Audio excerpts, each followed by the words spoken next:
आज हम लोग मॉरल डेवलपमेंट थ्योरी के विषय में अध्ययन करेंगे जो लॉरेंस कोहलबर्ग के द्वारा दिया गया है। इसे लॉरेंस कोहलबर्ग का नैतिकता का सिद्धांत भी कहा जाता है। लॉरेंस कोहलबर्ग अमेरिका के एक मनोवैज्ञानिक थे जिन्होंने नैतिक विकास का सिद्धांत दिया था।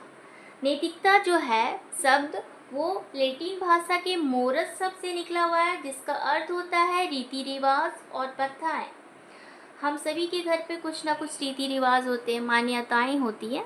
तो सबसे सिंपल लैंग्वेज में अगर हम लोग समझें कि नैतिकता क्या है, नैतिकता का अर्थ हो गया सही और गलत की पहचान करना। जो नैतिकता होती है ना वो जन्मजात नहीं होती, क्योंकि जब भी कोई बच्चा जन्म लेता है तो वह कोरा पशु होता है, कोरा कागज़ की तरह होता है। उसे कुछ भी नहीं पता होता है कि क्या सही है और क्या गलत है। नैतिक विकास की प्रक्रिया में वह अपने माता पिता, भाई बहन, पास पड़ोस के वातावरण और समाज से चीज़ें सीखता है। अगर उसके माता पिता और घर वाले अच्छे होते हैं, मतलब संस्कारित होते हैं, तो बच्चा भी संस्कारी होगा। अगर उसके परिवार वाले चोर होंगे, डकैत होंगे, तो जाहिर सा बात है कि वो बच्चा भी उसी परिवेश में ढल जाएगा और वो बच्चा भी उसी नैतिकता को अपना लेगा। तो यहाँ पे बोला गया है कि नैतिकता जो होती है जन्मजात नहीं होती है। बच्चा अपने सामाजिक परिवेश से नैतिकता व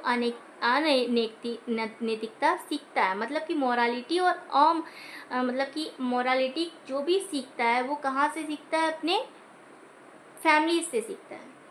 जैसा माहौल होगा वैसे ही, जैसे माँ बाप होंगे वैसे ही उसके बाल बच्चे होंगे। अब यहाँ पे जो लॉरेंस कोहलबर्ग ने नैतिकता का सिद्धांत दिया था, तो सबसे पहले हम लोग जानेंगे कि हिंज की कहानी। ये हिंज कौन है? हिंज एक व्यक्ति था जो कि उसकी पत्नी क्या होती है, बीमार होती है और एक ही दवा बना हुआ है एक मेडिकल में जिससे उसकी जान को बचाया जा सकता है।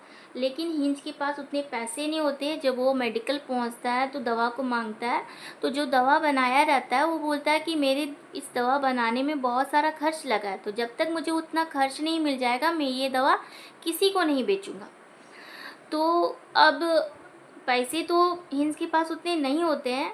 हिंज के पास जितने पैसे होते हैं वो कहता है कि इतना पैसा रख लीजिए, फिर जब पैसा आएगा तो हम दे देंगे। तो बोलता है, वो आदमी मानने को तैयार नहीं होता है। बोलता है नहीं, जब तक मुझे पूरे पैसे नहीं मिलेंगे मैं ये दवा नहीं बेच सकता। मेरा काफ़ी समय, काफ़ी एफर्ट्स लगा है, फिर मैंने काफ़ी मेहनत किया है, तो मुझे उतना पैसा चाहिए।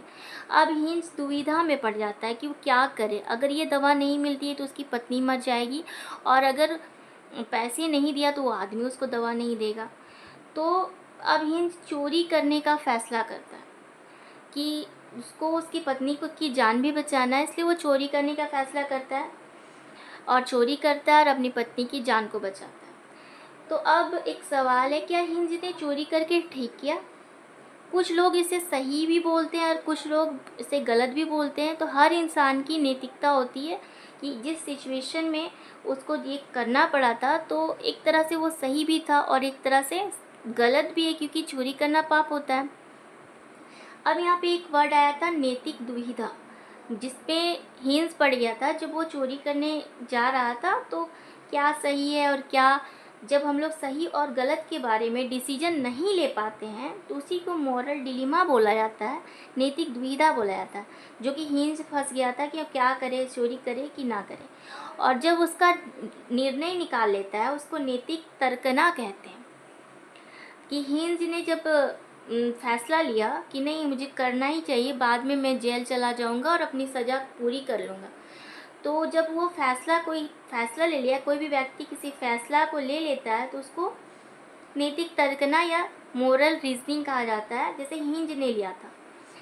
तो हिंज की कहानी के बाद जो लॉरेंस कोहलबर्ग है वो नैतिकता के विषय में बच्चों पर अध्ययन करते हैं और बच्चों को दिखाकर पूछते हैं कि हिंद ने जो किया था वो क्या सही किया था, क्या गलत किया था। तो अब छोटे से बच्चे से पूछेंगे तो उसके मस्तिष्क में क्या होगा, अरे वो तो ठीक ही किया था। और उससे बड़े जो मैच्योर बच्चे से पूछेंगे तो वो भी बोलेगा कि नहीं, उसने समाज के खिलाफ किया था तो उसने गलत किया था। तो अलग अलग व्यक्तियों की नैतिकता अलग अलग होती है।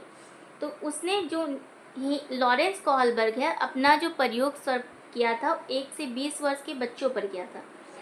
और जब लॉरेंस कोहलबर्ग का नैतिकता का जो सिद्धांत है वो में 3 अवस्थाएं उसने दिए हैं, pre conventional stage, conventional stage और पोस्ट कन्वेंशनल स्टेज।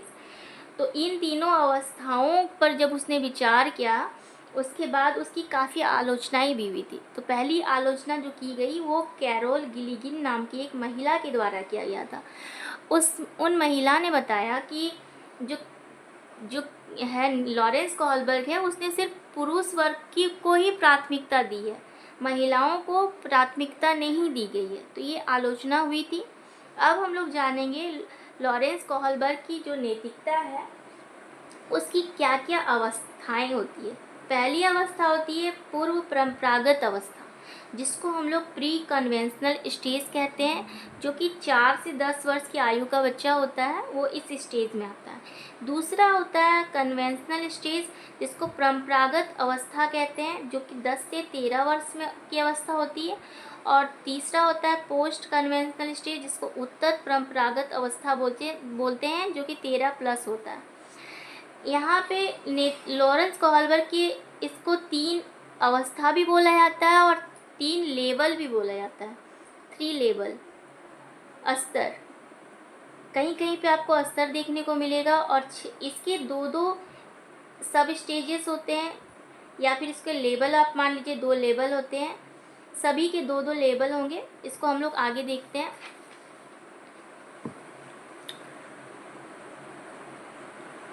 हर स्टेज के 2 लेवल होते हैं। अगर आप इसको स्टेज मान रहे हो तो हर स्टेज के 2 लेवल हो जाएंगे। अगर आप इसको लेवल मान रहे हैं तो फिर लेवल के आपके 2 स्टेजेस हो जाएंगे। तो टोटल 3 स्टेज होते हैं और 6 लेवल, या तो 3 लेवल मान लीजिए और 6 स्टेज। आइए जानते हैं क्या क्या होता है। सबसे पहले है प्री कन्वेंशनल स्टेज, जिसमें 2 पार्ट में बांटा गया है। एक होता है पनिशमेंट एंड ओबीडियंस, मतलब कि दंड एवं आज्ञा पालन की अवस्था इसको बोला जाता है। उसी प्रकार दूसरा होता है इंस्ट्रूमेंटल रिलेटिव्स इंडिविजुअलिज्म, जिसको अहंकारी अवस्था भी बोलते हैं, या फिर जैसे को तेसा की अवस्था भी बोला जाता है, या तो साधनात्मक सापेक्षता तथा उन्मुक्ता की अवस्था भी कहा जाता है। इसके अलावा अब सेकेंड स्टेज जो है कन्वेंशनल स्टेज, तो इसको प्रशंसा की अवस्था भी बोलते हैं और सामाजिक व्यवस्था के प्रति सम्मान की अवस्था भी बोला जाता है दूसरे स्टेज को, या फिर लॉ एंड ऑर्डर ओरिएंटेशन भी हम लोग कहते हैं। तीसरा पे है पोस्ट कन्वेंशनल। तो पोस्ट कन्वेंशनल को भी 2 पार्ट में बांटा गया है। एक है समाज के साथ संबंध, जिसको सोशल कॉन्ट्रैक्ट ओरिएंटेशन कहा जाता है, और दूसरा है सार्वभौमिक अवस्था, जिसको यूनिवर्सल इथिकल प्रिंसिपल ओरिएंटेशन कहते हैं। अब इसको विस्तार पूर्वक हम लोग जानते हैं। सबसे पहला है पूर्व परंपरागत अवस्था, जिसको कि प्री कन्वेंशनल स्टेज कहा जाता है। इसका पहला स्तर जो है दंड एवं आज्ञा पालन की अवस्था होता है, जिसको पनिशमेंट एंड ओबीडियंस भी बोला जाता है। यहाँ पे क्या होता है ना, बच्चा जो होता है पुरस्कार, जब भी उसको कोई भी आप गिफ्ट्स वगैरह दीजिएगा तो वो काम को करता है। अगर दंड दीजिएगा तो उससे भी बच्चा नैतिकता और अनैतिकता के गुण सीखता है। जैसे आप फैमिली में अगर कोई रिश्तेदार आए, शुरू में बच्चे को 4 से जो 10 वर्ष का बच्चा होता है उसको क्या सिखाया जाता है कि जब भी कोई आए तो उसको सलाम कीजिए या तो प्रणाम कीजिए। ये सबके फैमिली में, हिंदू फैमिली वाले प्रणाम करने के लिए सिखाते हैं और मुस्लिम लोग सलाम करने के लिए सिखाते हैं। तो जब बच्चा करता है तो उसको पुरस्कार दिया जाता है, और जब बच्चा कोई आते हैं बड़ा और नहीं करता है, क्योंकि छोटा बच्चा है उसको अभी समझ नहीं होती कि क्या करना चाहिए क्या नहीं, तो नहीं करता है तो उसको दंड भी दिया जाता है। तो इससे बच्चा नैतिकता सीखता है। यहाँ पे बच्चा भय से, डर के माध्यम से, दंड से, अपनी गलती पर सजा के माध्यम से सीखता है, और पुरस्कार मिलने पर भी वो सीखता है कि जब हम अच्छा करेंगे तो हमको पुरस्कार मिलेगा, जब हम बुरा करेंगे तो हमको दंड मिलेगा। उसके बाद आता है दूसरा है साधनात्मक सापेक्षता तथा उन्मुक्ता, या फिर इसको अहंकारी अवस्था भी बोलते हैं, या जैसे को तेसा भी बोला जाता है। तो इसमें क्या होता है ना, इस छोटा बच्चा, अभी 4 से 10 वर्ष का ही बच्चा की बात की जा रही है, तो इसे उतना समझ नहीं होता। अगर कोई छोटा दूसरा बच्चा इसकी एक पेंसिल को तोड़ दिया तो वो भी दूसरी पेंसिल, उसका वाला पेंसिल को तोड़ देगा। और तीसरा बच्चा जब दोनों को देख रहा होता है तो कंप्लेन भी नहीं करेगा। मान लेते हैं कि एक स्कूल है, उसमें 2 बच्चे हैं, पहले बच्चे ने एक की पेंसिल तोड़ दी, दूसरे ने उसका टिफिन को खा गया उसी बच्चे ने, तो तीसरा देख के क्या बोलता है, इसने तो जैसा किया था वैसा ही उसको मिला, तो इसमें गलत क्या है। उसे समझ नहीं आता है कि ये गलत और सही क्या है। और इसे एक और अगर एग्जांपल हम दें तो अगर कोई छोटा सा बच्चा है, आप उसको बोलिएगा कोई भी बाहर से सामान मंगवाना है जैसे मार्केट से, तो वो बच्चा क्या करेगा ना, पहले बोलेगा कि आप हमको कुछ दें, तभी वो जाके बाहर से कोई भी चीज़ को लाएगा। तो अगर आप उसको पैसे देते हैं या कुछ देते हैं तब जाके ही वो कुछ आपकी बात को माने। तो ये होता है जैसे को तैसा की अवस्था भी बोला जाता है। इसमें बच्चा अपने ही अहंकार में रहता है और अपने मस्त मस्त रहेगा, उसको किसी से लेना देना उतना नहीं होता है। और इसमें बच्चे के साथ जैसा आप व्यवहार करेंगे वैसा ही वो करता है, इसे अभी सही गलत की उतनी पहचान नहीं होती। उसके बाद आता है दूसरा स्टेज में आते हैं हम लोग, जिसको परंपरागत अवस्था, जिसको कन्वेंशनल स्टेज बोला जाता है। कन्वेंशनल स्टेज में क्या होता है ना, इसकी पहली जो स्टेजेस है उसमें है प्रशंसा की अवस्था, जिसमें कि अच्छा लड़का और अच्छा लड़की पहला जो आता है, मतलब कि अब यहाँ पे बच्चा समाज के नियमों को मानने लगता है, थोड़ा बहुत समझने लगता है, समाज के अनुसार चलने लगता है। इसमें बच्चे का विकास, जब भी कोई बच्चा अच्छा कुछ कर रहा है तो समाज के लोग उसको बोलते हैं देखो वो क्लास में फर्स्ट आया है, कोई भी आस पड़ोस का है देखो उसने अच्छे से प्रतियोगिता जीता है, तो दूसरा बच्चा भी देखता है तो उससे सीखता है कि अगर हम लोग अच्छा करेंगे तो समाज में हमारी तारीफ होगी।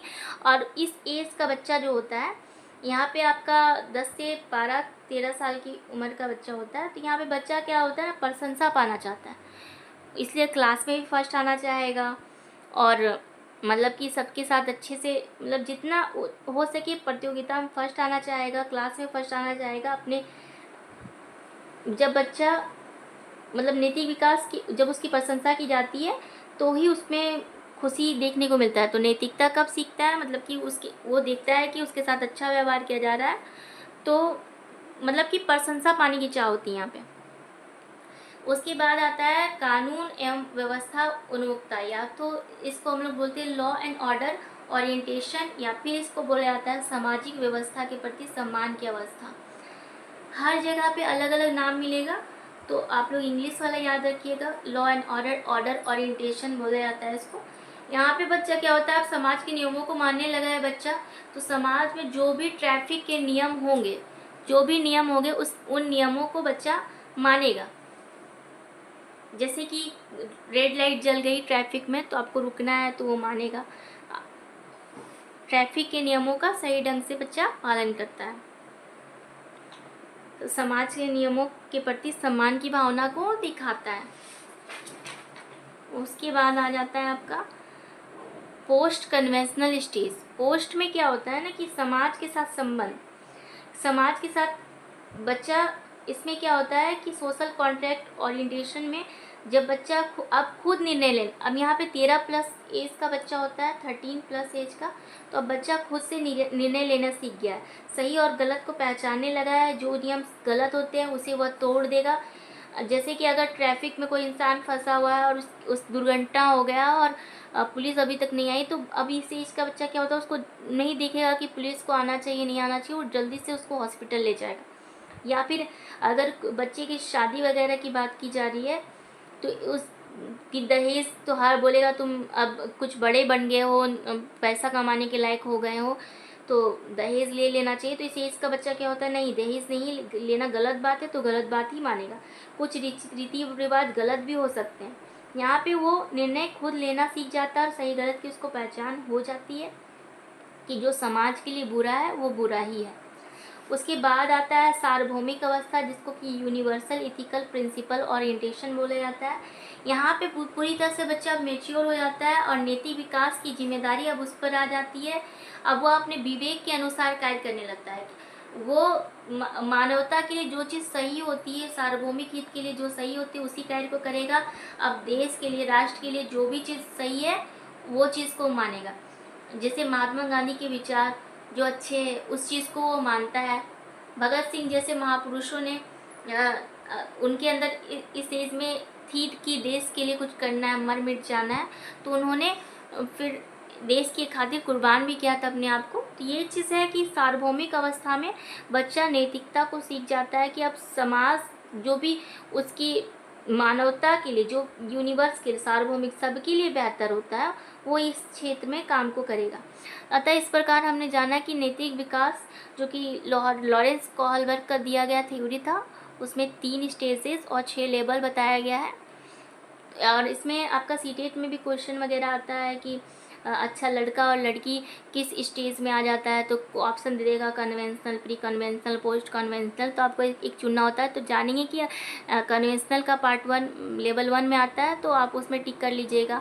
उसी प्रकार अहंकारी व्यवस्था की, बच्चा जब अपनी बात को मनवाना चाहता है, या तो जैसे को तेसा की अवस्था किस में है, तो ये फर्स्ट स्टेज में आ जाता है। तो इस तरह के क्वेश्चन आपको सीटेट में देखने को मिलता है। अतः हमने आज लॉरेंस कोहलबर्ग की थ्योरी को पढ़ा। धन्यवाद।